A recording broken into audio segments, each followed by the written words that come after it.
Hi, I'm Anne, and I'm going to start a segment about history because I just started to really get into more history while the pandemic has been going on. Needed to read more information about different people, and so I found all kinds of people that we know nothing about, and I want to share some of them with you. So today is a perfect day to do this one. If you are a fan of The Witcher or The Tudors or Pirates of the Caribbean, this is the story for you. This is about an unbelievable woman who did incredible things in her time. Her name was Jeanne de Clisson, and she's also known as the Lioness of Brittany, in a segment I like to call History in One Take. So I'm not going to fool you. I've done a little bit of my research, so hopefully I get all of my facts straight. But here we go.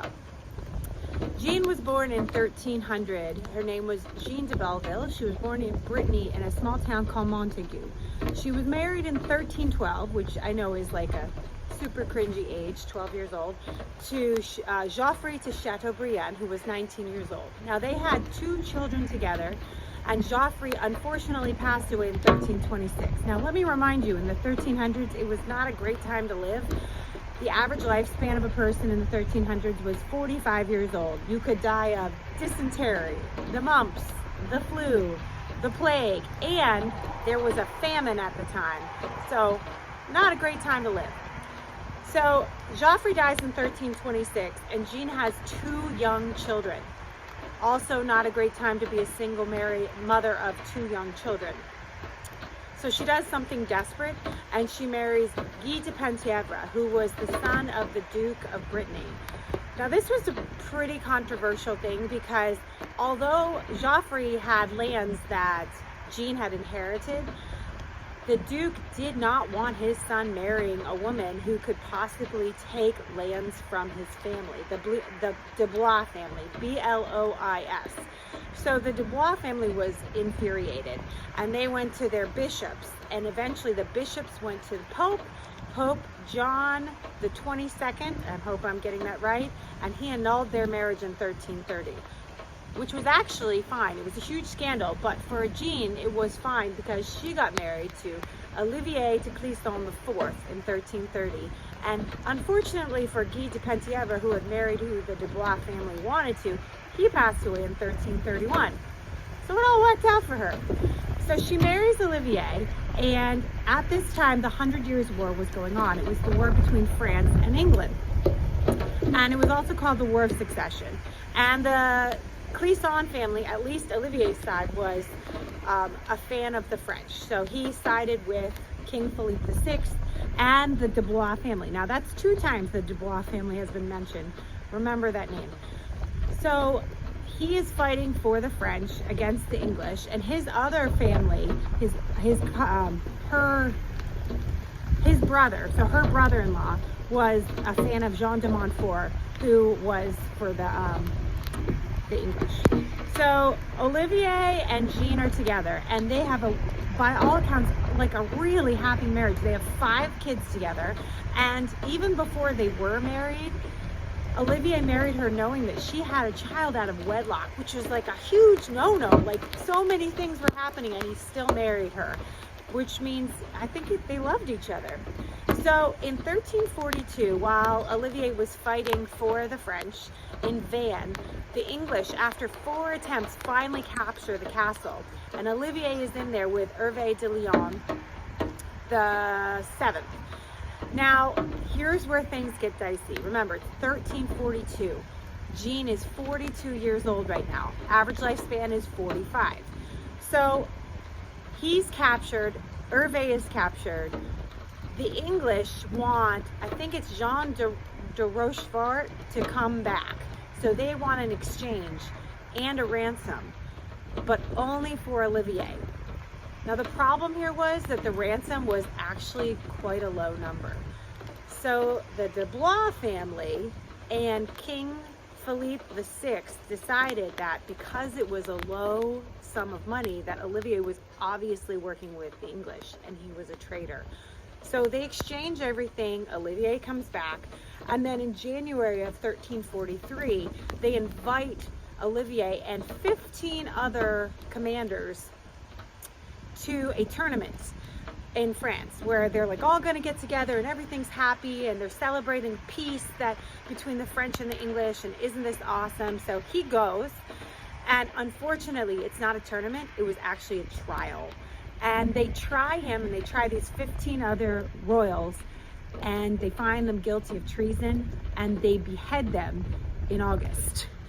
So that was like a huge scandal because they were royal and they had worked very hard for the king to win all these battles, and they did it they desecrated the bodies, like they put the heads up on pikes. It was really bad. So Jeanne finds this out, of course, after all of this happens, and she is devastated, and she takes her 2 young sons to Nantes to go see Olivier and make sure it's him, and really understand what's happening. She gets there and she sees it's him, and she's just mortified. And she decides then and there, that's it.